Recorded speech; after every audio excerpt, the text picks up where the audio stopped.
जय हिंद। जैसा आपको पता ही होगा कि जो साउथ ईस्ट एशिया है उसमें बिल्कुल बवाल मच चुका है। और साउथ ईस्ट एशिया तो क्या, यूरोप में भी बवाल मच चुका है, जर्मनी क्राइसिस में। और मेनली जो इंग्लैंड है, इंग्लैंड हमारे पास 200 साल राज किया, आज हम लोग उनके ऊपर पहुंच चुके जीडीपी के मामले, फॉरेक्स के मामले में। उनका जो प्रधानमंत्री है वो भी इंडियन ओरिजिन है, ऋषि सुनक। और जो अगर हम लोग साउथ ईस्ट एशिया की बात करें, वहां पर तालिबान, अफगानिस्तान आपको पता ही होगा, ये पाकिस्तान में तो बिल्कुल ही डिक्टेटरशिप छा रखी है, अभी पूरे के पूरे मिलिट्री कूप हो रखे हैं वहां पर। और अभी के वहां पर शहबाज शरीफ, वो भी शायद ऐसे आए होंगे वो। और जो श्रीलंका है वो तो बिल्कुल ही सब कुछ हो रखा है, इकोनॉमिक क्राइसिस, और वहां की पॉलिटिक्स एकदम बेकार। इसके और अब बांग्लादेश भी इसमें आ चुका है, पता। ऐसे हम लोग इसके बारे में अब यहाँ पर बात करने वाले हैं। इसके लिए एक मस्त शायरी है, जब सारे देश हो रहे हैं फेल, तब हमारे दिए में बचा है तेल। एक और बार, जब सारे देश हो रहे हैं फेल, तब हमारे दिए में अभी बचा है फेल। क्यों? क्योंकि जो अभी पाकिस्तान है, पाकिस्तान में सब लोग ये सिलेंडर खरीद नहीं सकते। वो जो गैस है वो पन्नियों में ऐसे ऐसे ले जाते हैं, ऐसे ऐसे घर के अंदर ऐसे ऐसे। इसके कारण वहां पर बिल्कुल इकोनॉमिक क्राइसिस वो हो रखा है। और जो ट्रक है, ट्रक के पीछे लोग भाग रहे हैं बस एक बोरी आटा के लिए। इतना भयंकर क्राइसिस हो रखा है, और यहाँ पर भी वही होने वाला है।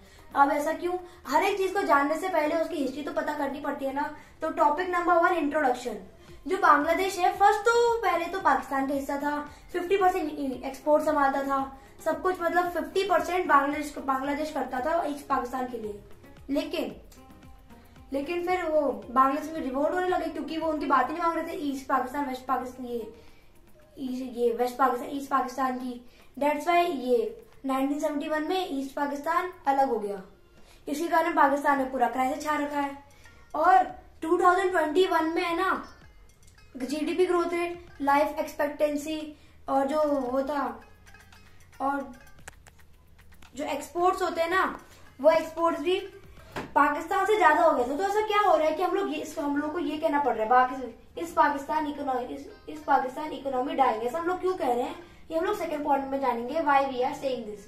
हम लोग इसे इसलिए कह पा रहे हैं क्योंकि जो बांग्लादेश का फॉरेक्स है ना, वो $40 बिलियन से ऐसे गिरकर $30 बिलियन में आ गया फॉरेक्स, जिससे खरीद सकते हैं। मतलब ये बाइंग कैपेसिटी जो होती है ना, जैसे हमारे देश की भी कुछ होगी 70 बिलियन, या फिर ऐसे ये 700 बिलियन 800 बिलियन ऐसी कुछ होगी, वैसा उसका ठग से ऐसे गिरा। ऐसा क्यों? इसकी शुरुआत होती है लॉकडाउन से, जब सारे देश लॉकडाउन में चले गए थे।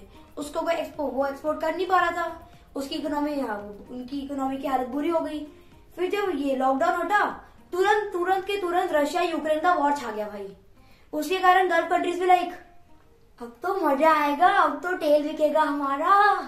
और उन्होंने तेल के प्राइसेस ऐसे बढ़ाए, और बांग्लादेश के फॉरेक्स ऐसे गिरे। क्यों? क्योंकि वो एक डिपेंडेंट कंट्री है, और किसमें?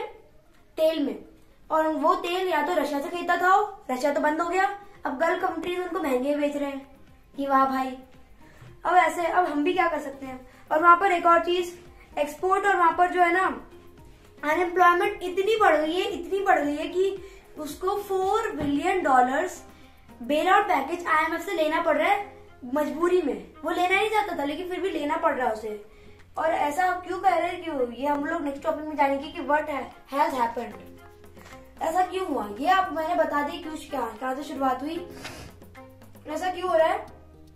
क्योंकि वहां पर अनएम्प्लॉयमेंट बहुत ज्यादा हो रखी है, तेल की प्राइसेस ऐसे बढ़े हैं, खाने की प्राइसेस, खाना खत्म हो चुका है, फॉरेक्स ही नहीं बचेगा तो खाना कैसे खरीदेंगे वो। फालतू पैसे, फालतू खाना तो नहीं आता ना। और उसमें जो एक्सपोर्ट थे, एक्सपोर्ट अब उससे कोई कर नहीं रहा है। और जो वो है इंडिया बांग्लादेश की रिलेशनशिप भी अभी थोड़े से खराब से हो रहे हैं। और साथ में जो पेट्रोल है ना, पेट्रोल डीजल, वो भी गाड़ी पेट्रोल डीजल की ही चलाता है। इंडिया में भी हो रहा है ऐसा, लेकिन वो इलेक्ट्रिक गाड़ी, और इलेक्ट्रिक गाड़ियां, और एक और अभी नया जो ये है ना सर, हमारे भारतीय सरकार, उन्होंने नया ला दिया कि हम लोग हाइड्रोजन से ट्रेन चलाएंगे, ऐसे हुतू करके हाइड्रोजन से ट्रेन चलेंगे। अब वो कुछ प्रोजेक्ट ला रहे हैं प्रधानमंत्री श्री नरेंद्र मोदी जी, कि हम लोग हाइड्रोजन से चलाएंगे। और आपको पता है 2018 में भी कोई नई ट्रेन आई थी, अभी मैं उसका नाम भूल रहा हूँ, पर कोई ट्रेन आई थी नई ऐसे ही। और अभी हम लोगों ने उसके बारे में तो बात कर लिया, लेकिन अब सोल्यूशन के बारे में बात करेंगे, जो टॉपिक नंबर 4 है सोल्यूशंस, कि उसको क्या करना चाहिए ऐसा। अब अनएम्प्लॉयमेंट में बहुत सारी है, यंग पॉपुलेशन बहुत सारी है, यंग पॉपुलेशन को एम्प्लॉयमेंट ही नहीं मिलेंगे तो देश को फायदा कैसे पहुंचाएंगे। जैसे इसके लिए मैं चाइना का उदाहरण देना चाहूंगा। 1962 में वो भी बिल्कुल खच्चर हालत में चल रहा था बेचारा, लेकिन 1962 में उसने सोचा मेरे पास बहुत सारी यंग पॉपुलेशन है, उसमें अगर मैं पैसा लगाऊं तो तब तो मेरी जीडीपी बढ़ेगी, फॉरेक्स बढ़ेगा, सब कुछ में माला माल। तो उसने क्या किया, सही डायरेक्शन में बिल्कुल एक्यूरेसी से उन्होंने वहां पर पैसा मारा, जिसके कारण वो अभी कुछ बिलियन डॉलर से सीधा 17-18 बिलियन ये ट्रिलियन डॉलर्स में आ पहुंचा है जीडीपी के मामले में।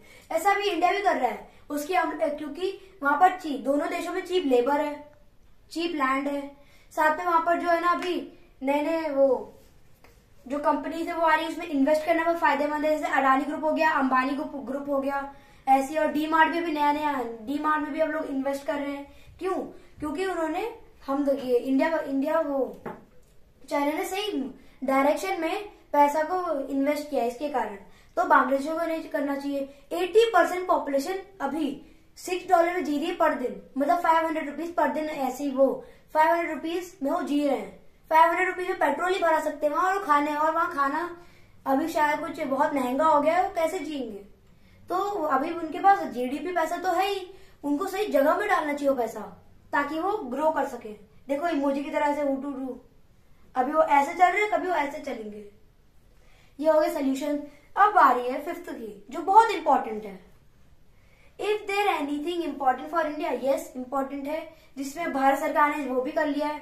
अब उन्होंने दिमाग लगाना शुरू कर लिया है। जैसे मैंने बोला था ना, पेट्रोल डीजल से अपना अब रुख बदलो, इलेक्ट्रिक और हाइड्रोजन और ये जो सोलर प्लांट है उसमें अब जा रहे हैं हम लोग।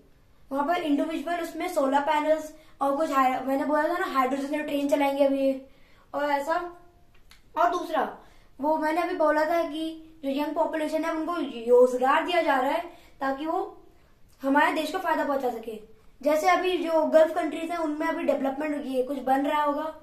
जैसे जो बुर्ज खलीफा ही है ना, वो भी इंडियन वर्कर गए थे वहां वो, और उन्होंने अपनी फैमिली के लिए वहां से पैसा उठाकर वहां भेजा था, जिससे हमारी इकोनॉमी ऐसे गई ऐसे।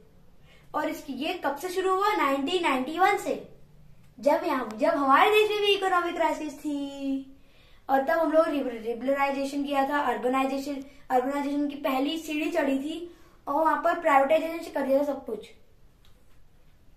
इसी टाइम में टाटा मोटर्स को भी बहुत ज्यादा फायदा पहुंचा था। सारे के सारे जो ग्रुप्स थे ना वो सोशल उससे प्राइवेटाइजेशन में आ गए थे। इसके कारण ये इंडिया बहुत बड़ा था। अब ये जो है ना बांग्लादेश भी ऐसा करने की कोशिश कर रहा है, ऐसा नहीं है, वो भी करने की कोशिश कर रहा है। जो भी वहां पर जो प्रधानमंत्री है वो भी करने की कोशिश कर रही है, जिससे अब इनकी जो इकोनॉमी है वो ठप से ऐसे बढ़ेंगी, और वो एक्सपोर्ट फिर से ऐसे हो जाएगा, फॉरेक्स ऐसे हो जाएगा, सब कुछ सही हो जाएगा वहां पर। तो लास्टली मैं आपको ये एक्सप्लेनेशन छोड़कर अभी आपके ये वीडियो एंड कर रहा हूँ। जय हिंद, जय भारत।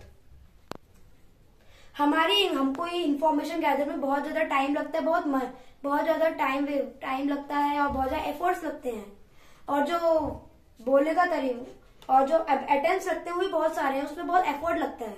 तो मैं एफर्ट को, अगर आपको बहुत अच्छा लगे इस एफर्ट को देखकर, तो आप please like, share and subscribe कर दीजिएगा, ताकि हमारा चैनल ग्रो कर सके। Thank you.